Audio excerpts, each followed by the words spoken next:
বিসমিল্লাহির রহমানির রহিম। প্রিয় শিক্ষার্থী বন্ধুগণ, যশোর বোর্ড 2017 নিয়ে আজকে আলোচনা করব। তো দেখো 3 নম্বর প্রশ্নটা কি এসেছিল। মিস্টার কামরান 2016 সালে 1 জানুয়ারি নগদ 1 লাখ টাকা এবং 50,000 টাকা মূল্যের কম্পিউটার নিয়ে আইনি ব্যবসা আরম্ভ করেন। তাহলে এখানে কিন্তু ব্যবসা সে আরম্ভ করলো। তো নগদ 1 লাখ টাকা এবং 50,000 টাকার কম্পিউটার নিয়ে, তাহলে কম্পিউটারকে কি বলা হয়? অফিস সরঞ্জাম বলা হয়। তাইলে অফিস সরঞ্জাম এবং নগদ 1 লাখ টাকা নিয়ে ব্যবসা শুরু করলো, তাইলে এগুলোকে প্রারম্ভিক মূলধনও বলা হয়, তাই না? উক্ত মাসে তার ব্যবসায় অন্যান্য ঘটনাগুলো ছিল নিম্নরূপ। তো কি কি ঘটনা ছিল দেখো। জানুয়ারি 2 তারিখ 15,000 টাকা মাসিক বেতনে একজন ম্যানেজার নিয়োগ করা হলো। ম্যানেজার নিয়োগ করছে, বেতন দেওয়া নাই এখনো, এটা লেনদেনের মধ্যে পড়বে না, ঠিক আছে? এটা শুধুমাত্র ঘটনা, এটা লেনদেন নয়। এরপর জানুয়ারি 8 তারিখে বলা আছে ধারে আসবাবপত্র ক্রয় করা হলো 30,000 টাকা। তাইলে তোমার আসবাবপত্র বাড়ছে এবং আর একদিকে দায় বেড়ে গেছে, কারণ টাকাটা এখনো পরিশোধ করেনি, তার কাছে তো দায়বদ্ধ রয়েছে 30,000 টাকা, তাই না? তাইলে পাওনাদার বা প্রদেয় হিসাব বেড়ে গেছে, ঠিক আছে?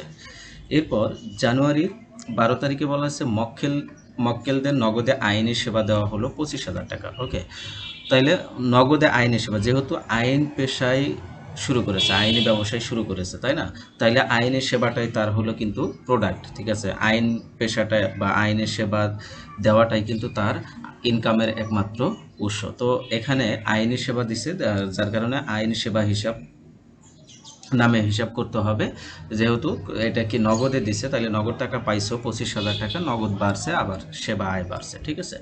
এরপর জানুয়ারি 18 তারিখে বলা আছে মক্কেলদের ধারে আইনি সেবা দেওয়া হলো। এইবার কিন্তু বাকিতে আইনি সেবা দিছো, 30,000 টাকা আইনি সেবা দিছো, সেবা আয় হয়েছে কিন্তু টাকাটা এখনো পাও নাই, হাতে পাও নাই, কিন্তু টাকা পাবে। তাহলে এখানে কারো কাছ থেকে টাকা পাবে, সে এরকম মনে হলে সেটা প্রাপ্য হিসাব বা দেনাদার হিসাব হয়, ঠিক আছে? তাহলে এখানে প্রাপ্য হিসাব বেড়ে গেছে, আবার আয়ও বাড়ছে।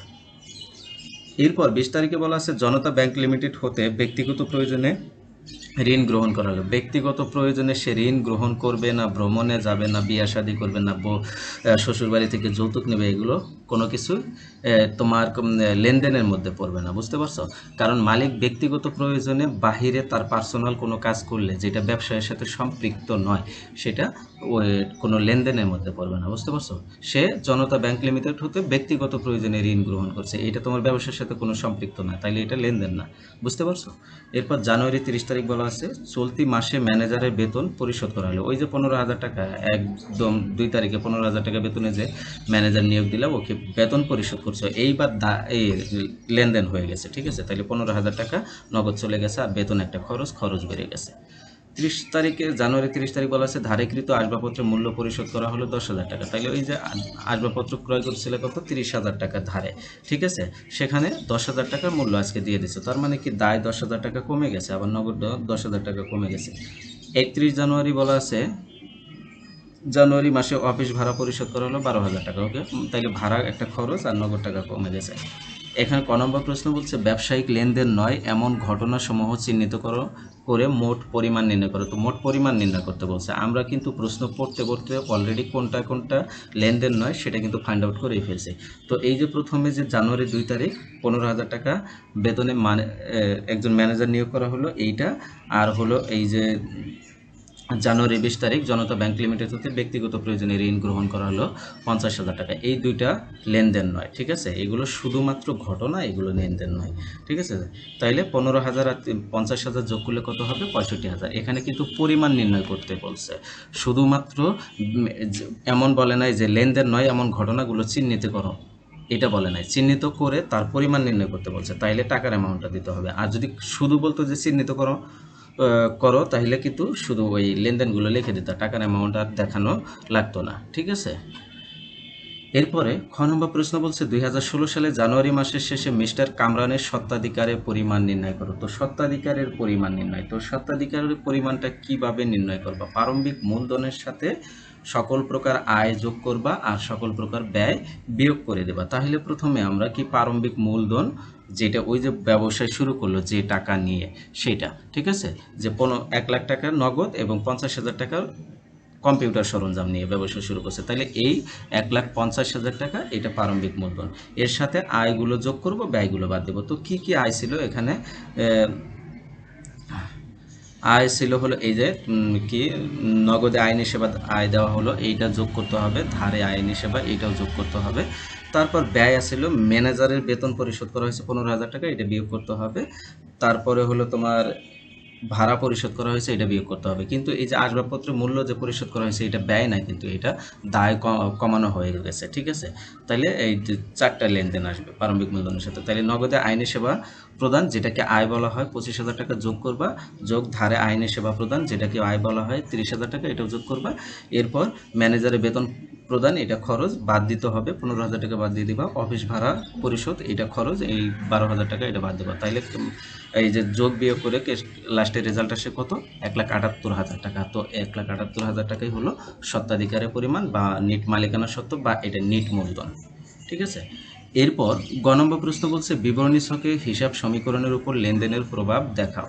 তাইলে বিবরণী ছকে হিসাব সমীকরণের উপর লেনদেনের প্রভাব দেখাও। তাইলে আমাদের প্রথমে এই পুরো লেনদেন পরে ঘর কাটতে হবে। সম্পদ পাশে আমরা নগদ, প্রাপ্য হিসাব, অফিস সরঞ্জাম আর আসবাবপত্র, এই 4টা ঘর পাবো, ঠিক আছে। নগদ পাবো, প্রাপ্য হিসাব পাবো, অফিস সরঞ্জাম পাবো, আসবাবপত্র পাবো।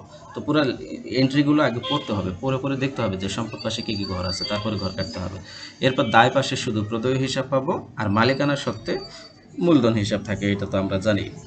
এখন মূলধনের সাথে আয়, ব্যয়, তারপরে উত্তোলন, এগুলো এগুলো তুমি সমন্বয় করতে পারো, বা এখানে মূলধনের সাথে যেটা যোগ বিয়োগ হবে সেটা সরাসরি যোগ করেও দিতে পারো, ঠিক আছে। ওটা তোমাদের একান্তই ব্যক্তিগত ব্যাপার। তাইলে দেখো প্রথমে যে এই যে 1,00,000 টাকা নগদ এবং 50,000 টাকার কম্পিউটার নিয়ে ব্যবসা শুরু করলেন, তার মানে কি নগদ 1,00,000 টাকা বাড়লো আর 50,000 টাকার অফিস সরঞ্জাম বাড়লো, আর এই দুটো মিলে কি হলো? মূলধন। তো মূলধন 1,50,000 টাকা হলো। এরপর 2 তারিখেরটা তো লেনদেন না, এটা এখানে আসবে না। 8 তারিখেরটা আসবাবপত্র ক্রয় করছো 30,000 টাকা, তাহলে আসবাবপত্র বাড়ছে, আর একদিকে দায় বেড়ে গেছে, তাহলে প্রদেয় হিসাব বাড়ছে। তাহলে এই যে আসবাবপত্র 30,000 টাকা আসবাবপত্র করে দেবো সম্পদ পাশে, আর আরেকটা দেবো কি দায় পাশে দেবো। প্রত্যেকটা লেনদেন কিন্তু কমপক্ষে 2টা কলামে যাবে, বুঝতে পারছো। তাহলে দায় পাশে প্রদেয় হিসাবে 30,000 টাকা দিয়ে দেবো। এরপর 12 তারিখেরটা বলা আছে কি যে মক্কেলদের নগদে আইনি সেবা দেওয়া, তাহলে নগদ টাকা বাড়ছে এবং সেবা আয় বাড়ছে, তাহলে সেবা আয় বাড়লে মূলধনের সাথে যোগ করে দেবো। তাহলে নগদ টাকা 25,000 নগদে ঘরে বসাই দিলাম, আর মূলধনের সাথে 25,000 টাকা মূলধনের সাথে যোগ করব, ঠিক আছে। এরপর 18 তারিখ বলা আছে মক্কেলদের ধারে আইনি সেবা দেওয়া হলো, তাহলে প্রাপ্য হিসাব বাড়ছে আর মূলধন বাড়ছে। তাহলে প্রাপ্য হিসাবের ঘরে বসাবো 30,000 টাকা আর মূলধনের সাথে যোগ করে দেবো 30,000 টাকা, ঠিক আছে। এরপরে বলা আছে 18 পরে কত আছে 20, তো লেনদেন নয়। 30 তারিখে বলা আছে বেতন প্রদান করা হয়েছে, তাহলে নগদ টাকা চলে গেছে, আর ব্যয় হয়েছে, ব্যয় হলে মালিকানা সত্ত্ব বা মূলধন থেকে মাইনাস হয়। তাহলে নগদ 10,000 টাকা 15,000 টাকা মাইনাস করবো, আর মূলধন থেকে 15,000 টাকা মাইনাস করে দেবো। এরপর 30 তারিখে বলা আছে যে দায় পরিশোধ করা হয়েছে 10,000 টাকা, ওই যে বাকিতে কৃত আসবাবপত্র মূল্য পরিশোধ করছে 10,000 টাকা, তাহলে নগদ 10,000 টাকা কমে গেছে আর দায় 10,000 টাকা কমে গেছে। দায় কি ছিল? প্রদেয় হিসাব, তাহলে প্রদেয় হিসাব থেকে 10,000 টাকা মাইনাস করবো, আর নগদ থেকে 10,000 টাকা মাইনাস করছি, ওকে। এরপর 31 তারিখে 12,000 টাকা বেতন ভাড়া পরিশোধ করা হয়েছে, তাহলে নগদ মাইনাস হয়েছে, আর এটা যেহেতু ব্যয় তাহলে মূলধন থেকেও মাইনাস হয়েছে, ঠিক আছে। তো মাইনাস করার পরে এরপর সম্পদের সবগুলো যোগ করবো। এই যে নগদে ব্যালেন্স কত আসলো? 88,000, প্রাপ্য হিসেবে ব্যালেন্স আসলো 30,000, অফিস সরঞ্জামের ব্যালেন্স আসলো 50,000, আসবাবপত্র ব্যালেন্স আসলো 30,000। তো এইবার সম্পদ সবগুলো যোগ করলে 1,98,000 হয়। এইবার দায় প্লাস মালিকানা সত্ত্বেও সবগুলো যোগ করলে 1,98,000 টাকা হবে, ঠিক আছে। এরপর 4 নম্বর প্রশ্নটা কি বলেছে দেখো। 2016 সালের জুলাই মাসে শান কোম্পানির সংগঠিত লেনদেনগুলো নিম্নরূপ। 1 জুলাই প্রারম্ভিক হাতে নগদ ও ব্যাংক জমার উদ্বৃত্ত যথাক্রমে 60,000 ও 40,000, তাইলে এটা নগদান বই করতে হবে, ঠিক আছে। যেহেতু আমরা প্রশ্ন পড়েই কিন্তু বুঝতে পারি যে কী কোয়ালিটি প্রশ্ন চায়, তাই না। তাইলে দেখো এটা ব্যালেন্স বিডি দিয়ে আমরা নগদে ঘরে 60,000 আর ব্যাংকের ঘরে 40,000 টাকা বসাবো। 3 তারিখ বলা আছে তাজুল ইসলামের নিকট হতে 10% বাট্টায় 6,000 টাকা পণ্য নগদে ক্রয়, এখানে নগদ উল্লেখ আছে, ব্যক্তির নাম উল্লেখ আছে, আবার নগদ উল্লেখ আছে, তাহলে নগদেই ক্রয় করা হয়েছে, এটা নগদান বইতে আসবে। তাইলে নগদান বইতে কিন্তু অ্যামাউন্টটা বসাইতে হবে 60,000 টাকার 10% 600 টাকা হবে। তো 6,000 টাকার 10% 600 টাকা হবে, ঠিক আছে। এই 6,000 থেকে 600 টাকা বাদ দিতে হবে, বাদ দিলে 5,400 টাকা হবে। এই 5,400 টাকার হিসাবই করতে হবে, বুঝতে পারছো। এরপর 5 তারিখে বলা আছে নগদে মাল বিক্রয়, তাইলে নগদে মাল বিক্রয় করলে কি টাকা পাওয়া যায়, টাকা বাড়লে ডেবিট পাশে, টাকা কমে গেলে ক্রেডিট পাশে। সেটা যদি নগদ থেকে কমে তাইলে নগদে করে, ব্যাংক থেকে কমলে ব্যাংকের করে, আবার বাড়লেও ঠিক এরকম, নগদে বাড়লে নগদে করে, ব্যাংকে বাড়লে ব্যাংকের করে। ব্যাংকে নগদ জমা দেওয়া হলো। দেখো একটা জিনিস মনে রাখবা, কন্টা এন্ট্রি নিয়ে তোমরা অনেকে কনফিউশন হয়ে যাও। ব্যাংকে টাকা জমা দেওয়া আর ব্যাংক থেকে টাকা উত্তোলন করা, এই দুইটা এন্ট্রি কন্ট্রা হয়, ঠিক আছে। ব্যাংকে টাকা জমা দেওয়া হলো, কমন বিষয়ে একটু ঠান্ডা মাথায় চিন্তা করো। দেখো যে ব্যাংকে টাকা যখন তুমি জমা দিবা তখন তোমার ক্যাশ বাক্স থেকে টাকা বের করে নিয়ে ব্যাংকে রেখে আসবা, তাই না? তখন তুমি যখন তোমার ক্যাশ বাক্স থেকে টাকাটা বের করে নিয়ে গেলা তখন তো তোমার ক্যাশ বাক্সে টাকা কমে গেল না, নগদ টাকা কমে গেল। আবার তুমি যখন ব্যাংকে রেখে আসলা তখন তোমার ব্যাংকের হিসাবে টাকাটা বেড়ে গেল, তাই না? তো এই জিনিসটাই তো একবার নগদ কমলো আর একবার ব্যাংকে টাকা বাড়লো। তো নগদ কমলে ক্রেডিট পাশে, তাহলে ক্রেডিট পাশে নগদে ঘরে বসাবে দিবা টাকাটা, আবার ব্যাংকে টাকা বাড়ছে তাহলে বাড়লে ডেবিট পাশে, তাহলে ডেবিট পাশে ব্যাংকের ঘরে টাকা বসাবা। বুঝতে পারছো? এটা কিন্তু কনফিউশনে কিছু নাই, একটু ঠান্ডা মাথায় ভাবলে কিন্তু খুব সহজেই বুঝতে পারো। এরপর 16 তারিখে বলা আছে ধারে পণ্য ক্রয়, ধারে পণ্য ক্রয় নগদান বইতে আসে না, ঠিক আছে। এরপর 20 তারিখে বলা আছে ব্যবসায়ী মালিক অতিরিক্ত মূলধন আনয়ন করলো, এটা জাবেদা করো তো কি হবে? নগদান হিসেব ডেবিট, মূলধন হিসেব ক্রেডিট, তাই না? নগদান আছে তাইলে নগদান বইতে আসবে। 24 তারিখে বলা আছে মির্জা স্টোর্স হতে 3000 টাকার পণ্য নিষ্পত্তিতে 2800 টাকা প্রাপ্তি, তার মানে কি 200 টাকা বাট্টা পাইছো। পণ্য নিষ্পত্তি মানে একদম ডিসমিস করে দেওয়া, ওখানে আর কোনো চাওয়া পাওয়া থাকবে না, ঠিক আছে। 3000 টাকার পরিবর্তে 2800 টাকা পাইছো বলছে, ঠিক আছে, ওকে, আর কোনো চাওয়া পাওয়া নাই, হয়ে গেছে। তাইলে এখানে যে 200 টাকা কম নিলে এই 200 টাকা তোমার প্রদত্ত বাট্টা, ঠিক আছে। তাহলে এটা ডেবিট পাশে আসবে, বাট্টার ঘরে 200 টাকা বসবে আর নগদে ঘরে 2800 টাকা বসবে। আসবাবপত্রের অবস্থায় ধরা হলো, এটা অনিগত লেনদেন, এখানে জাবেদা করো তো, জাবেদা করলে কোথাও নগদান আসে কিনা। জাবেদা করলে কোথাও নগদান অথবা ব্যাংক হিসাব যদি আসে তাইলে নগদান বইতে আসে, না হলে আসে না কিন্তু। বুঝতে পারছো? তাহলে এটা অবস্থায় হিসাব ডেবিট, আসবাবপত্রের হিসাব ক্রেডিট, তাহলে এখানে কোথাও নগদ বা ব্যাংক আসলো না, তাই না? তাহলে এটা নগদ লেনদেন। এরপর 28 তারিখ বলা আছে চেক মারফত 15,000 টাকা শাকিলকে পরিশোধ করে 300 টাকা বাট্টা পাওয়া গেল। আচ্ছা, 15,000 টাকা শাকিলকে পরিশোধ করছো চেক দিয়ে, তাহলে চেকে 15,000 টাকায় লিখছো আর 300 টাকা বাট্টা পাইছো, তাহলে বাট্টার ঘরে 300 টাকা লিখবা, ঠিক আছে। এরপর বেতন নগদে 12,000 টাকা এবং চেকে ভাড়া চেকে পরিশোধ করা হয়েছে 6,000 টাকা, তাহলে নগদ 12,000 টাকা কমে গেছে আর ব্যাংক থেকে 6,000 টাকা কমে গেছে। ক নম্বর প্রশ্ন, যে লেনদেনগুলো নগদান বইতে অন্তর্ভুক্ত হবে না তাদের জাবেদা দাখিলা দেখো। অলরেডি কিন্তু আমরা পেয়ে গেছি দুইটা লেনদেন জাবেদা অন্তর্ভুক্ত হবে না, কি কি? যে ওই ধারে পণ্য ক্রয় আর হলো এই যে আসবাবপত্রের অবস্থায়, ঠিক আছে। তার মানে কি 16 তারিখেটা আর 26 তারিখেটা। তো ধারে পণ্য ক্রয়, ক্রয় হিসাব ডেবিট, প্রদেয় হিসাব ক্রেডিট 10,000 টাকা। 26 তারিখে অবশ্যই ছিল আসবাবপত্রে, তাহলে অবশ্যই হিসাব ডেবিট, পঞ্জীভূত অবশ্যই হিসাব ক্রেডিট 1000 টাকা, ঠিক আছে। এরপর খ নম্বর প্রশ্ন বলছে উপযুক্ত তথ্যাবলী আলোকে 3 গড়া নগদান বই তৈরি করো। 3 গড়া নগদান বই আমরা ঘর কাটবো, প্রাপ্তি প্রদানে ঘর করবো। তো কি প্রথমে ব্যালেন্স বিডি নগদ 60,000 টাকা ছিল, ব্যাংক ছিল 40,000 টাকা, ওকে বসাই দিলাম। এরপর 3 তারিখে বলা ছিল পণ্য ক্রয় করছে 10% বাট্টায়, তাই না? পণ্য ক্রয় করছে 10% বাট্টায়, তাহলে 6,000 টাকা 10% 600 টাকা, তাহলে 6,000 থেকে 600 টাকা মাইনাস করলে 5400 টাকা হয়, তাহলে 5400 টাকা নগদ কমে গেছে, তাহলে ক্রেডিট পাশে ক্রয় হিসাব 5400 টাকা ক্রেডিট পাশে নগদে করে বসাই দিয়েছে। এরপর 5 তারিখ বলা আছে বিক্রয় করা হয়েছে 10,000 টাকা, তাহলে বিক্রয় করলে নগদ টাকা বাড়বে, ঠিক আছে। তাহলে নগদ টাকা বাড়লে ডেবিট পাশে নগদে ঘরে টাকা বসাই দেবো, এখানে বিক্রয় হিসাব লিখবো। এরপরে 10 তারিখে বলা আছে যে ব্যাংকে জমা দেওয়া হয়েছে, ব্যাংকে জমা দিছে, এই যে দেখো 10 তারিখে এটাই বলা আছে যে ব্যাংকে নগদ জমা দেওয়া হলো, তাহলে আগে ব্যাংক থেকে কী করবো, আগে নগদ টাকা উত্তোলন করবো, তাহলে নগদ টাকা নিয়ে নাও, তাহলে নগদ কমাই দাও, নগদ কমে যাবে, তাহলে ক্রেডিট পাশে নগদে ঘরে 20,000 টাকা বসাবো, এখানে নগদ বসালে এখানে কি লিখতে হবে, ব্যাংক হিসাব লিখতে হবে, কারণ টাকাটা ব্যাংকে যাচ্ছে। এরপর ডেবিট পাশে ব্যাংকের টাকা বাড়বে, তাহলে 20,000 টাকা ব্যাংকের ঘরে বাড়ায় দাও, ঠিক আছে। ব্যাংকের ঘরে 20,000 টাকা বসাবো, এখানে নগদান হিসাব লিখতে হবে, তাহলে টাকাটা কোথেকে আসলো, নগদান থেকে। তো এক পাশে টাকা আর এক পাশে যখন আসে তখন সেটাকে বলা কন্ট্রাএন্ট্রি হিসেবে দিতে হয়, ঠিক আছে। এরপর 20 তারিখে বলা আছে অতিরিক্ত মূলধন নিয়ে আসো, তাহলে অতিরিক্ত মূলধন হিসাব দিয়ে নগদে টাকা বেড়ে গেছে 5,000 টাকা বাড়ছে। এরপর 24 তারিখ বলা আছে যে প্রাপ্য হিসাবের কাছ থেকে 3,000 টাকা পূর্ণ নিষ্পত্তিতে 2800 টাকা একটা চেক পাইছো, 200 টাকা বাড়তে গেছে, তাহলে চেক পাইলে ব্যাংকে টাকা বাড়ে, তাহলে ব্যাংকে টাকা বাড়াই দিলে 2800 টাকা, ও না, চেক পাইছো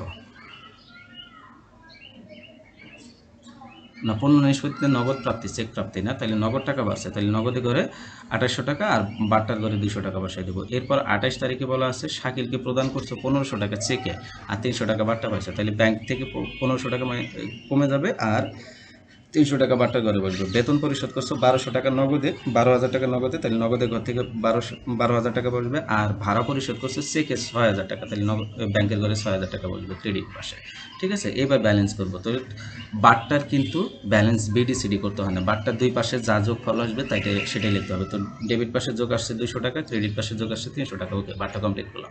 এরপর নগদে ডেবিট পাশে যোগফল সবসময় বেশি হবে, এটা মনে রাখবা। নগদান বইয়ে নগদ ডেবিট পাশে যোগফল সবসময় বেশি হয়, তাহলে 60,000 10,000 5,000 আর 2,800 যোগ করলে 77,800 হয়। তো 77,800 এখানে ক্রেডিট পাশে লিখলাম, লিখেও উপরে এন্ট্রিগুলো কত কত আছে 12,000, 20,000 আর 5,400 এগুলো মাইনাস করলে কত হয় 40,400। এটাই হলো ব্যালেন্স শিটে। এরপর ব্যাংকে 40,000 আর 20,000 যোগ করলে কত হয় 60,000। ক্রেডিট পাশে যোগ করে দেখব 15,000 আর 6,000 মাত্র 21,000। তাহলে ডেবিট পাশেটার যোগফলটাই বেশি, যে পাশে যোগফল বেশি থাকবে ওই পাশে সেটাই লিখতে হবে।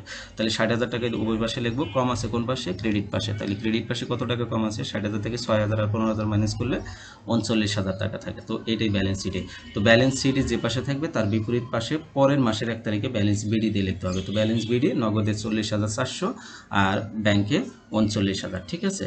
এরপরে গ নম্বর প্রশ্ন বলছে উপযুক্ত লেনদেন সময়ের ভিত্তিতে নগদ প্রাপ্তি যাবে, নগদ টাকা পাইছি যেগুলো সেগুলোই আসবে। কি কি আসে দেখো, নগদ প্রাপ্তি যাবে বিক্রয় করে নগদ টাকা পাইছি, তাইলে আর মূলধন অতিরিক্ত মূলধন নিয়ে আসে, আর মির্জার স্টোরসের কাছ থেকে তোমার হলো ওই যে 3,000 টাকা পণ্য নিঃশুল্কে, এই তিনটা এন্ট্রি পাইছে। তাহলে বিক্রয় করে যখন নগদ টাকা পাইছে তখন তার জাবেদা হয়েছে কি নগদান হিসেব ডেবিট বিক্রয় হিসেব ক্রেডিট। তো এইভাবে বসাই দিচ্ছি নগদান হিসেব ডেবিট বিক্রয় হিসেব ক্রেডিট।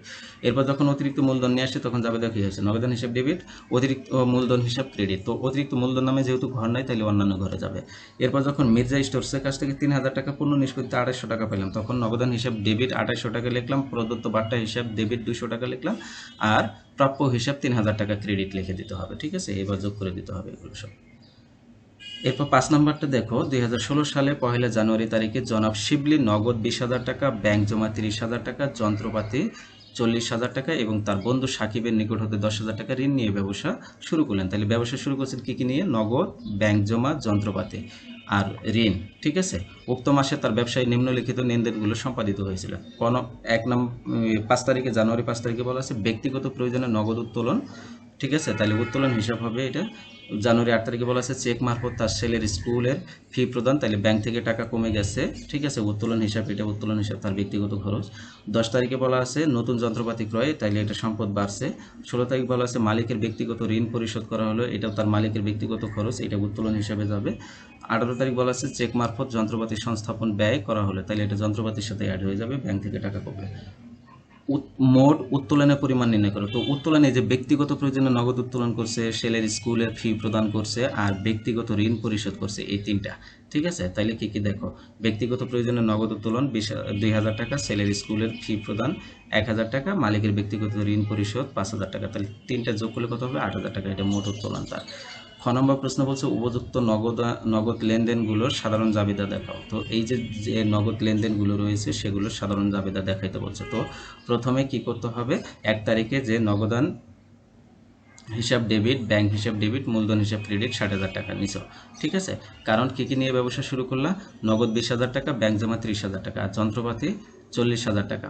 নগদ লেনদেনগুলো বলছে শুধুমাত্র। ঠিক আছে, তাইলে সম্পদ আসবে না, কিন্তু ওই যন্ত্রপাতি কিন্তু নগদ লেনদেন নয়, শুধু নগদানের এন্ট্রিগুলোই আসবে। তাইলে নগদান বললে আবার নগদানের সাথে ব্যাংক সম্পৃক্ত থাকে, কারণ নগদ আর ব্যাংক কিন্তু একই জিনিস। ঠিক আছে, তাহলে নগদান হিসাব ডেবিট, ব্যাংক হিসাব ডেবিট, মূলধন হিসাব ক্রেডিট 60,000 টাকা। এরপর উত্তোলন করছে, উত্তোলন হিসাব ডেবিট 2,000 টাকা, নগদান হিসাব ক্রেডিট। এরপর আবার কি করা হয়েছে যে ওই ছেলের স্কুলে বেতন দেওয়া হয়েছে। ঠিক আছে, সেটা উত্তোলন হিসাব ডেবিট, চেকে দেওয়া হয়েছে, তাহলে ব্যাংক হিসাব ক্রেডিট। এরপর আবার যন্ত্রপাতি সংস্থাপন ব্যয়, যন্ত্রপাতি ক্রয় করছে, নগদে ক্রয় করা হয়েছে। এইবার কিন্তু যন্ত্রপাতিটা আসবে, কারণ নগদ টাকা চলে গেছে, নগদ লেনদেন আসবে। নগদ যেটা মানে জাবেদা করলে নগদান হিসাব বা ব্যাংক হিসাব আসবে, সেটাই নগদ লেনদেন। বুঝতে পারছো? তাহলে যন্ত্রপাতি হিসাব ডেবিট, নগদান হিসাব ক্রেডিট। এরপর 16 তারিখেরটা বলা আছে মালিকের ব্যক্তিগত ঋণ পরিশোধ করা হয়েছে, এটা উত্তোলন হিসাব ডেবিট, নগদান হিসাব ক্রেডিট। 18 তারিখেরটা বলা আছে চেকে সংস্থাপিত যন্ত্রপাতি সংস্থাপন ব্যয় প্রদান করা হলো, তাহলে কি যন্ত্রপাতি হিসাব ডেবিট, সংস্থাপন ব্যয়টা কিন্তু যন্ত্রপাতির সাথে অ্যাড করে দিতে হয়, আর ব্যাংক হিসাব ক্রেডিট। ঠিক আছে, তো এটি ছিল। এরপর গ নম্বর প্রশ্ন বলেছে যে উপযুক্ত লেনদেনগুলো হতে নগদান বই ও যন্ত্রপাতি হিসাব প্রস্তুত করো। তো নগদান বই এখানে কি কি পাইলাম নগদ। ঠিক আছে, নগদান বই কি কি পাইলাম দেখো, মূলধন পাইলাম, উত্তোলন পাইলাম, যন্ত্রপাতি উত্তোলন, এগুলো সব আমরা জাবেদা অনুযায়ী বসায় দিলাম। খতিয়ান তো তোমরা অবশ্যই পারো। এরপর যন্ত্রপাতিতে 3টা যন্ত্রপাতি পাইছে। প্রথমে প্রারম্ভিক মূলধনের যন্ত্রপাতি পাইছে, ওইটা যন্ত্রপাতি হিসাব ডেবিট, মূলধন হিসাব ক্রেডিট ছিল, তাহলে এখানে বিবরণে করে মূলধন হিসাব লিখবো। তারপরে 10 তারিখে আবার যন্ত্রপাতি কি করা হয়েছে, 15,000 টাকা যন্ত্রপাতি ক্রয় করা হয়েছে, তাহলে ক্রয় যন্ত্রপাতি হিসাব ডেবিট, নগদান হিসাব ক্রেডিট হয়ে গেছে। এরপর 18 তারিখে আবার যন্ত্রপাতি সংস্থাপন ব্যয় হয়েছে 4,000 টাকা, তাহলে এটাও যন্ত্রপাতির সাথে আসবে, তাহলে যন্ত্রপাতি হিসাব ডেবিট, ব্যাংক হিসাব ক্রেডিট। ঠিক আছে, তো এটা ব্যালেন্স নামাই দিলাম। তো এইটাই ছিল আজকে ক্লাসের আলোচনার বিষয়। আশা রাখি তোমরা ক্লাসটা এনজয় করেছো। তারপরেও যদি কোথাও কোনো প্রশ্ন থাকে তাহলে কমেন্টের মাধ্যমে অথবা পার্সোনাল ফেসবুকে নক দিয়ে জেনে নিতে পারবা। সে পর্যন্ত সবাই ভালো থাকো, সুস্থ থাকো, আল্লাহ হাফেজ।